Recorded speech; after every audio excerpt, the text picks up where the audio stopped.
In today's video, I'm going to teach you how to log out from Expensify, a straightforward process that ensures your account remains secure when you're not using it. Whether you're wrapping up a session on a shared device or simply taking precautions to protect your account, logging out is an essential step. So, let's dive into the simple steps required to log out of Expensify. First, let's begin by navigating through the new Expensify web interface. When you open Expensify in a web browser, you'll quickly notice its sleek and intuitive design. Now, focus your attention toward the left-hand side of the screen where your profile picture, or avatar, is located.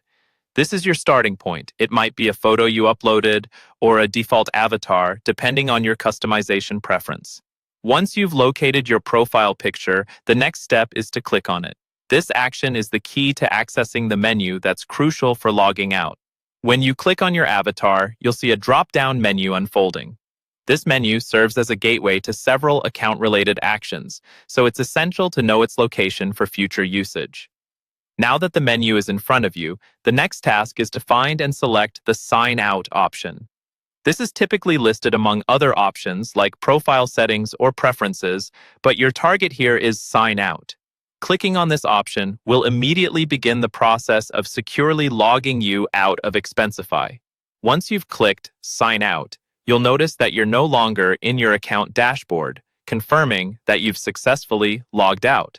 This step not only halts any session activity, but also fortifies your account's security by ensuring nobody else can access your data if they use the same device afterward.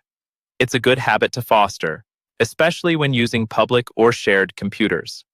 To sum it up, logging out of Expensify involves 3 simple actions: locating and clicking on your profile picture, and then selecting Sign Out from the menu. As you navigate these steps, you're not just concluding your task on Expensify, but also taking a responsible step in safeguarding your personal information. Thank you for watching, and I hope this guide has been helpful in demonstrating how easy it is to log out from Expensify. Make sure to give it a try, and consider sharing this tutorial with friends or colleagues who might also benefit from it. Please feel free to drop any questions in the comments, and don't forget to subscribe for more useful tips and tutorials like this one. Have a great day, and remember to always keep your online accounts secure.